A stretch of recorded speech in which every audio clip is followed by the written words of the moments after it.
Bakwethu kudibana njalo kuleli viki kuhlelo lwethu olwamaviki wonke buza iBhayibhili likuphendule okhulumayo ngumfundisi uEsindlovu. Ngithanda ukubana singakamukele abafundisi bethu abasixhasayo lapha. Ngihle ngitsho ngokusobala kini lonke lilaleleyo ukuthi ngilogwalo bantu engilupha abantu mahala. Ngiyamangala ukuthi kangatholo yedwa ocela lolu gwalo luthiwa i-great controversy. Lolu gwalo ungavela ulubale kawusoze uphinde ufanane.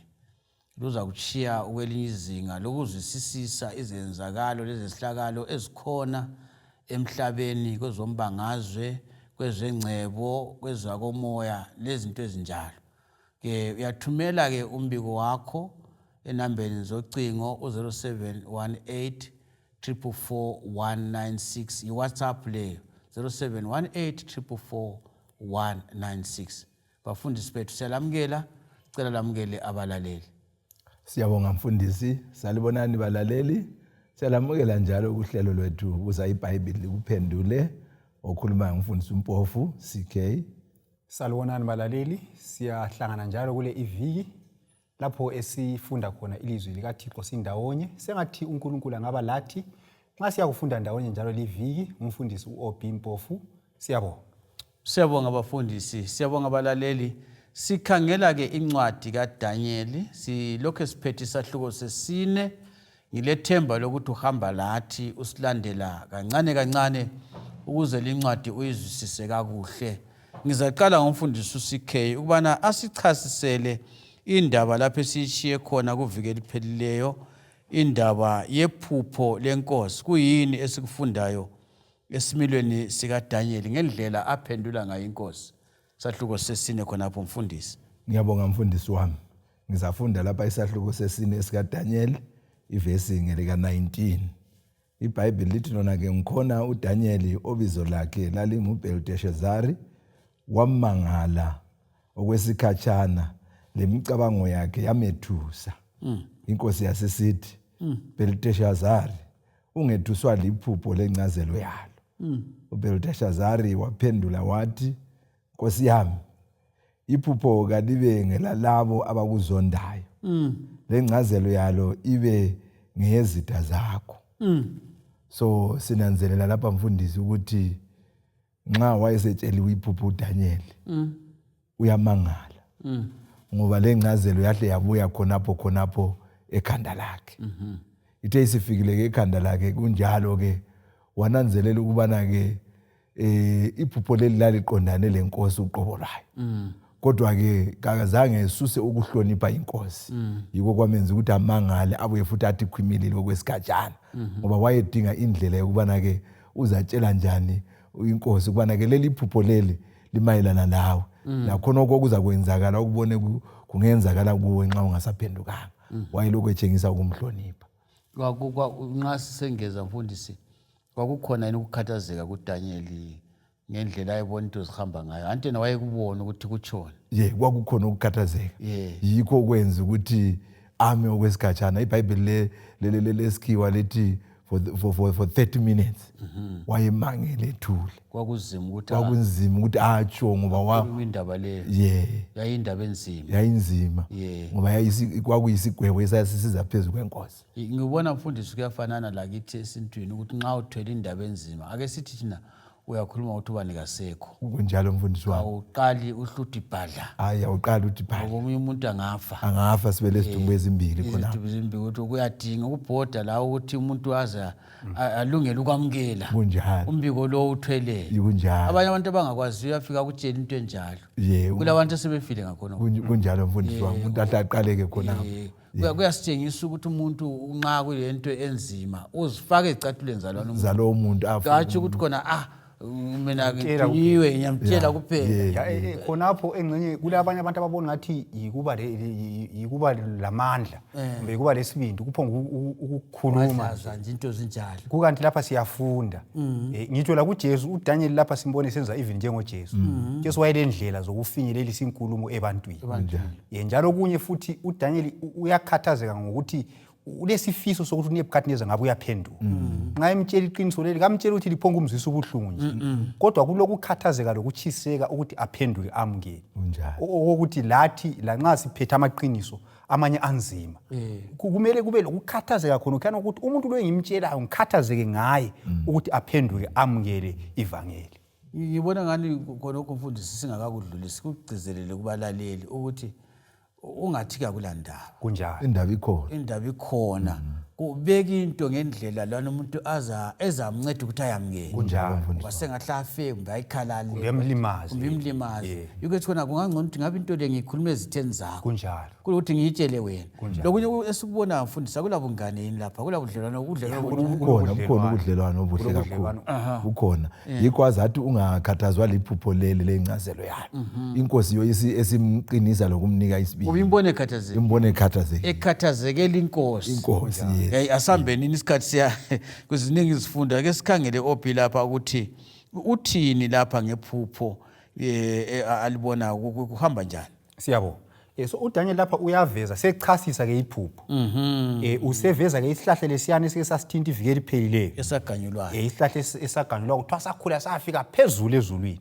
twasanika ukudla izinyamazana zasendle lenyoni zakha izidleke zazo phezukwazo so uvesi ngo22 lapha uthi yena wena onkosi uyileso sihlahla usube mkhulu waba lamandla ubukhulu bakho sebandile sebuze bathinta emazulwini lo mbuso wakho usufinyelele ezindaweni ezikude zomhlaba so ngezinye indlela usechasisa uDaniel ukuthi wena nkosi uyisihlahla uNkulunkulu kuphe umbuso waba lamandla wakhula waze wafinyelela ezulwini lasezindaweni zonke andikufinyelela ezulwini akusho ukuthi ufinyelela sibi kutsho nje ukukhulu ngamazwi ahlakaniphileyo la akubabaza kunjalo ubukhulu bombuso ebukaNebukadneza kuthi ukuthi ngezinye indlela umbuso lo wawu ugcwele umhlaba wonke wathumba izizwe zonke ngoba indawo ephezulu phela itshengise ukuthi kuyabe kukhanya endaweni ekhatshana yikho kufaniswa lamazulu la so sibona ke ukuthi uDaniel useqalisa ukuchasisela inkosi njalo lapha esikubonayo futhi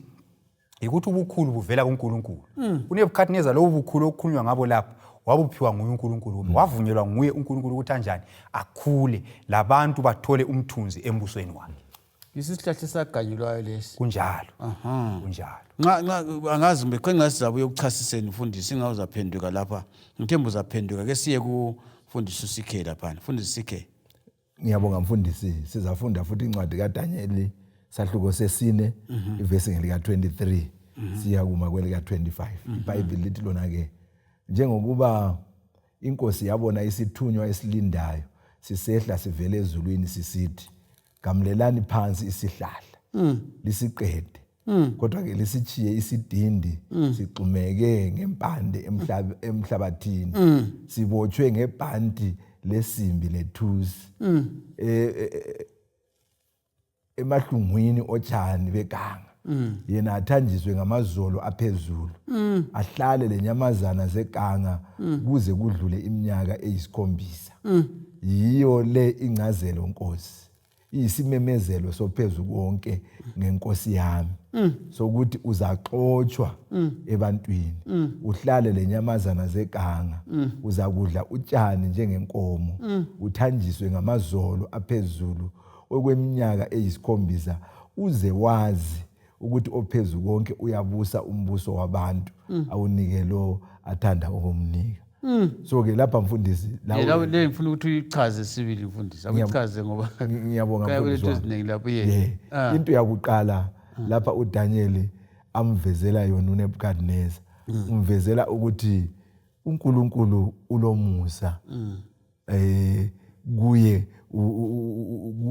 kuyo inkosi lapha enxa ungakatsho khona apho ungakafiki kwabo mfundisi uchasisela abalaleli ukuthi khona ukuthi uzahamba egangeni anti ukuthi ukucabanga ukuthi kumbe enxanye into eyenzakalayo mbe kayenzakalanga ukuthi umuntu angaya kudla utshani akuchasise khona ukuthi ungakachasisi ukuthi kutshone kodwa ke sikhaya ukuthi into eyenzakalayo kwenzakala njani. Alright, so ke sinanzelela lapha mfundisi wami ukuthi iphupho leli lisiza leza enkosini ukuthi kube isixwayiso ukuthi iguqule impilo yayo lendlela ephila ngayo so lahle laba sobala ukuthi angayekela lokho kuza kwenza njani kuza kwenzakala so uhle aqale ngokumtshela ukuthi isithunywa sona sosibonileyo la kanye isithunyiwe sivele ezulwini sitsho kuwe wena nguyisihlahla esiganyulweyo esiza kuganyulwa wena nxa uganyulwa wena njengesihlahla nanzelela lokho ukuthi isidindi lempande kuzasala kuqunyekiwe emhlabathini ngamanye amazwi thina njengabantu siyakwazi ukuthi nxa sigamula isihlahla sifuna ukubana ke singaqedi iganga lonke siyachiya isidindi ukuthi kuyahluma kusasa so ke sinanzelela ukuthi ekuqaliseni vele umlimi uhle amtshengise ukuthi hayi yena ngaphenduka umlimi uvele uzimisela ukuthi ambisele endaweni kulesi isixwayiso isixwayiso soswazi olwaluvele lulungiswe uNkulunkulu ukubana ke solusiza ukuthi solutebhele ukuthi luzakhala kakhulu mfundisi wami siyabonga ungathini obhikho napho ngeminyaka le isikhombisa kukhona singakuchasa kunjalo so ungakhangela khona phana uverse 25 ike wayibala lapho umfundisi uMpofu kuthiwa uNebukadnezar kwakuzamele ayehlala enkangala kweminyaka eyisikhombisa uNkulunkulu wayefisa ukuthi kube njani kumbe wayejongeni ngaleso sijeziso ungafunda uverse 25 isigaba sokucina ithi yona kuza kudlula iminyaka eyisikhombisa uze uvume ukuthi ophezulu konke uyabusa phezulu kwemibuso yabantu ayinike inqengu lo amthandayo so uNebukadnezar ngenxa ukuthi wayelokho esala ephikisana loNkulunkulu uNkulunkulu emtshela ukuthi yimi engifaka amakhosi yimi engisusa amakhosi siyakhumbula wayelenkani siyakhumbula lapha esakha isithombe kunjalo inkani yojongololo batsho njalo siyakhumbula lapha esakha isithombe segolide yena kwawuthiwa ulikhanda lani legolide kazangagcina ekhanda hayi wahlwa mina imembusa umhlaba uziyephela yikho ayekutsho lokuthi umbuso wami usuzuphela kodwa ke ukhona yena ofuna umbuso uphele angikholwa ngoba wonke umuntu obusayo kukhanya ngathi vele ukhona nje siyababona abanye mfundisi abathi bangadonsa iminyaka yabo bachiye banika abanye kodwa nxa sikukhangele sibisikhathi esiningi umbuso abanengi abakholwa ukuthi ungaphela hayi umbuso vele umbuso abantu abakholwa ukuthi umbuso ungafika ekupheleni kunjalo uNebukadnezar yikho kwakulihlupho lwakhe vele wayevele ebona kungelo omunye ngemva kwakhe njalo wayebona ngathi yena uyazifaka ngoba eBhabhiloni babemthatha njengoNkulunkulu so lapho uNkulunkulu uthi hayi ndoda wena lokho engikutshela lapha ngithumela abantu lokho ngithumela abantu kwathi sokuthiwa engxenye ngoba kwesinye isikhathi angithi even abazali labo umntwana kwesinye isikhathi uyaqala engxenye usathi wena ungayenzi lokho uqala ngathi usebenzisa indlela elula yokukhuza kodwa nxa umuntu lokho ephikelela uzama ulokhu umncedisa uhluyicasisa ukuthi kuyini okwenzakalayo mfundisi lapha sisiyegangeni kunjalo so yikho esikubona lapho ukuthi uNkulunkulu wayejonge ukuthi abekwazi ukuthi yena nguyobusayo so siyabona ke ukuthi uNebukadnezar wagcina ethathu wagcina iyafunda engce sayithinta siya phambili ukuthi bambona esekhuluma into ezingazwakaliyo babona esedabula izigqoko sephuma zihamba egangeni kwagcwaliseka zaseziqhamukile ingqondo zaseziqhamukile njalo khonokho kuyatholakala embalini yeBhabhiloni engasoBhayibhili kuyalandiswa laba abantu okuthiwa abemba imbali okuthiwa ama-archaeologists bayathola kumabhuku ayibhalwe khona eBhabhiloni ukuthi kulesikhathi lapho inkosi yazwakala isikhuluma into ezingazwakali isikhulula impahla isibaleka iphuma isiye egangeni so kusitshengisa ukuthi ilizwi likaNkulunkulu kaliweli phansi kunzima mfundisi CK ngiyabonga mfundisi singathini ke ukuthi kwenzakalani ngombuso kaNebukadnezar ngasikhangela ngokuphambana kwakhe ingqondo lokho esikhuluma ngakho ngiyabonga ngizafunda ivesi ngelika 26 iBhayibheli lithi lona ke isahluko sesine ivesi ngelika 26 njengokuba kwalaywa ukuba kuchiwe isidindi sesihlahla silempande umbuso wakho uzaqina kusukusela esikhathini ozakwazi ngaso ukuthi uNkulunkulu uyabusa so ngamanye amazwi kube sobala la ukuthi uNebukadnezar ukuhamba kwakhe egangeni esehlanya ayehlala iminyaka eyisikhombisa esidla utshani njengenyamazana sidla lezi nyamazana segangeni kodwa ke angaphenduka abekwazi ukuthi uNkulunkulu uyabusa embusweni wabantu awunike lo amthandayo umbuso wakhe uNkulunkulu uyamthembisa ukuthi uzaqina uzabiselwa.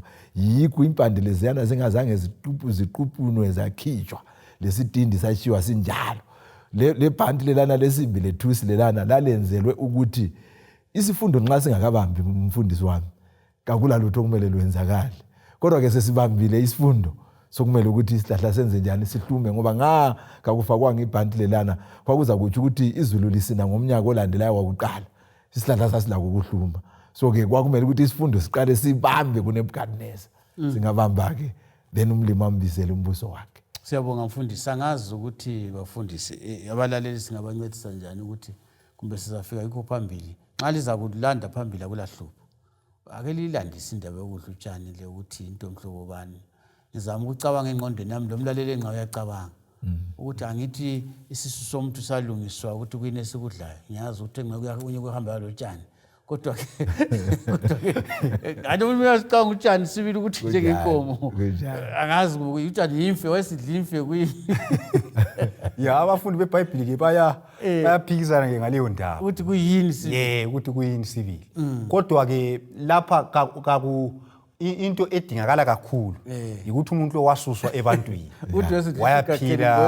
wayaphila njengenyamazana. Yikho kumqoka khonoko. So kusitshengisa lapha ukuthi uNkulunkulu uyalandelela umuntu. Ngoba sibona lapha ukuthi ukhulumile umfundisi uCK ukuthi kuthiwa kuza kwenzakala lokhu, kodwa ngemva kwakho uNkulunkulu uzakuphakamisa futhi uzabuyiselwa embusweni wakho. Lapha ngibona ukuthi uNkulunkulu lothando. Ngoba kungomunye umuntu uNebukadneza waba isiqholo okweminyaka eminingi. Kungomunye umuntu wayengathi athi wena uyafela egangeni wena. Kodwa uNkulunkulu simbona ebekezela. Esithi ungalalela ungaphenduka ngiyakubuyisela futhi embusweni wakho. So sibona ukuthi uNkulunkulu lothando njalo uyalandelela isoni. Nxa usithi ukuthi adlisa isoni utshani kumbe angenisa isoni entweni enzima ukuze isoni sihlanjululwe, uNkulunkulu uyakwenza khona. Omunye kuyadinga ukuthi azayiphenduka ejele. Kunjalo. Kodwa ake sikhangeleni ukuthi kuyini sibili uNebukadneza okwakuyikho kwakumqoka. Kwakusenza ukuthi uNkulunkulu azamngenise kule into enzima kangaka. Kuyini sibili ngiyezwa ukuthi thina hayi uNkulunkulu uNebukadneza wayesiqholo. Kodwa kuyini sibili ngeke ngikutshelwe ukuthi kungaba labanye abantu enqaba njengoNebukadneza ngazi. Abangadinga labo ukuthi baye kudla utshani. Kunjalo. Ukuze bakwazi ukuthi uNkulunkulu ukhona. Uhlupho lukaNebukadneza mfundisi wami kwakuyikuziphakamisa. So okunye okwakusenza aziphakamise impilo yakhe ayeyiphila njengenkosi, i-lifestyle. So uyabona umlimi emkhipha esigodlweni emusa egangeni. Ungakadluli mfundisi ukuziphakamisa lapho utshoni ngoba angithi vele naye wayephakeme. Alright. Yena ukuziphakamisa kwakhe kulento eyodwa ayengayazi. Yokubana omenze waba mkhulu kangakanana uNkulunkulu. Suqedile. So yikho lapho kwakulohlupho lwakhe. So uhlupho olukhulu kasikho ukuthi athi mina vele ngiphakeme ngiyinkosi. Kodwa ukuthi angazi ukuthi kule nkosi ebusa amakhosi. Yebo. Eyiyo yamnika amandla okunqoba, yamnika lombuso. Impilo yakhe ukuba sesigodlweni yona lana yokuba yinkosi yakuqala yokubusa umhlaba wonke khona phana. Yayimphambanisa layo futhi ngoba njengomuntu uyakwazi ukuthi ungaba lezinto eziyabe zikuzingelezile lawo ezikutshengisa ukuthi uphakeme, lawo uhluzitshela ukuthi mina ngiphakeme. Ngifuna ukuya ku-OB mfundisi singakakuchiyi. Engxenye sifuna ukunceda abalaleli ukuthi uNkulunkulu nxa ekubusisile kufanele wazi ukuthi ngiyumnikazi wempilo yakho. Kunjalo mfundisi wami. Ngiyumthombo wempilo yakho. Kakhulu. Yisi isifundo esisifundayo. Kakhulu. Ukuthi ehlisa umuntu ehlalweni. Ayegangeni. Usithini? Bengisithi mina ezikhathini eziningi omunye engxenye abanye abantu nxa kuthiwa uNkulunkulu nguyofakayo amakhosi engingasikuzwisisi. Ngilomnakano lapho umvikelayo ukuthi umuntu lo uyabebusa abantu abaningi. Asikwazi ukuthi babe bangaki. Okumele sikunanzele lapha ukuthi owenza ukuthi abantu laba bangahlamukeli uNebukadneza kumbe bambulale. Even bona abantu ababesebenza esigodlweni, uNkulunkulu uyabethoba izinhliziyo zabo. Ngoba umuntu angahlamuka laloba yisiphi isikhathi. Kodwa uNkulunkulu nxa esafuna ukuthi umuntu abuse uyathoba inhliziyo zabo bonke abantu ababusayo. Kumbe ngithi mina ababuswa ngulowo muntu ukuthi bangamhlamukeli. So indlela mfundisi ngaba umuntu uyagcizelela ukuthi amakhosi abusayo. Yes. Kumele akwazi nxa efunda lencwadi ukuthi imibuso yonke kunjalo ingaphansi kwenkosi yamakhosi. Kunjalo. uNkulunkulu angathi sokuphelile kuyaphela abantu bavuka behlamukile nje ilanga lingakatshoni so uNkulunkulu uyathoba kwesinye isikhathi siyakukhohlwa khonoko ngoba kwesinye isikhathi engcenye uNebukadnezar isibonelo engcenye wayebona ngathi abantu bahamesaba engcenye uyakwazi ukukhwaza kumbe uyakwazi ukubulala abaphikisana naye ukuthi wathi mina asimi yimi ngeke ngakha ibaba sizafika yikho kwenza ukuthi esesitsho njalo ke engcenye ivikeza usafika esesitsho njalo kuthiwa ngaleso sikhathi yikho lapho ilizwe elalisela fika khona indoda ususuzwa wena lapha kodwa sivumelane ukuthi amandla vele anti bathi ngesilungu power corrupts kunjalo ngazathi singabalekeli sibe kwazi kunjalo ngoba kungoye obhinga ngangena khona uyakhohlwa abantu bawe amandla ya kunjalo so kuthi ukuthini kuthi ukuthi umuntu ophiwe iposition ephezulu elamandla kumele akhuleke kakhulu ananzelele ukuthi kafikanga lapho ngamandla akhe njalo lokugcinakala kombuso wakhe kakuyamanga kuye kweme kuThixo ngoba uNkulunkulu angasusa isandla sakhe kuyachitheka konke ngesikhatshana akulabuciko akulabuciko kunjalo yes sifuna ukuyigqiba yikubona mfundisi ungaya kusambulo ngchapter 14 ithi yona ke uyinkosi yamakhosi lombuso wababusi ngamanye amazwi engifuna ukugcizelela mfundisi wami ukuthi sonke esiphiwe izikhundla kumele sibe kwazi ukuthi phezulu kwesikhundla sami ukhona umnikazi engimbambeleyo so ke khonoko nxa ngibambile ngiphiwe kungaba isikhundla sokubana ke ngubani kumele ngibe kwazi ukuthi ophezulu kwami nguye umnikazi okuzamele ngiphendule kuye so kumele ngiyenze khonoko akufunayo okuzakwenza ukuthi izinto zingihambele ngingaze ngakula ngaba lonyawo olukhulu kwedlula isicathulo siyabonga balaleli nasi indaba esikhuluma ngayo sonke siyaphiwa amandla lapha esikhona kuqhakathekile ukwazi ukuthi uNkulunkulu nguye obusayo phezulu kwabo bonke abantu phezulu kwembuso yabantu bonke uNebukadnezar abakhuluma ngayo abafundisi wayelombuso omangalisayo ngaleso sikhathi ngesilungu kuthiwa yi-empire golden empire ebusa imizizwe lemhlobo lamazwe kodwa nasi indaba eBhayibhelini yasitshela ukuthi uNkulunkulu wamkhumbuza ukuthi uzanethwa ngamazolo uza kudlutshana uze wazi ukuthi uNkulunkulu uyabusa kungezakala ukuthi mlaleli kumbe wena lami asikwazi ukuthi uNkulunkulu uyabusa akudingeki ukuthi uzephenduka ejele kungakwa kuhlulalele ungakafika ejele anti bafundisi kunjalo ukuthi umuntu uyagcina siyafika ejele lengutsheni khuzwe ngezwa kodwa ke akudingeki ukuthi uzefika khonapho ungalalela uzwe ungakafika kulezo zindawo ngilethemba lokuthi incwadi kaDaniel iyasiphathisa labe lisizwa likhona izifundo zempilo yansuku zonke kayikhulumeli kuphela izehlakalo zesikhathi sokucina isitshela ngabantu abaphilayo njengathi lezifundo esingazifunda kubulabo bantu ukubana thina sizigweme indlela zabo ukuze uNkulunkulu asibusise kasidibane njalo kuvike elizayo lokho siphethe incwadi kaDaniel incwadi emnandi incwadi emangalisayo elezifundo njalo ezimangalisayo inkosi sibe lathi inkosi isigcine vumani ngiphinde inombolo zocingo 0718 44196 0718 44196 iWhatsApp yona leyo thumela umbiko wakho khona lapho siza kuncedisa ngebhuku iGreat Controversy loba umbuzo olawo inkosi sibe lathi sidibane njalo isikhathini esifananayo endaweni efananayo siyabonga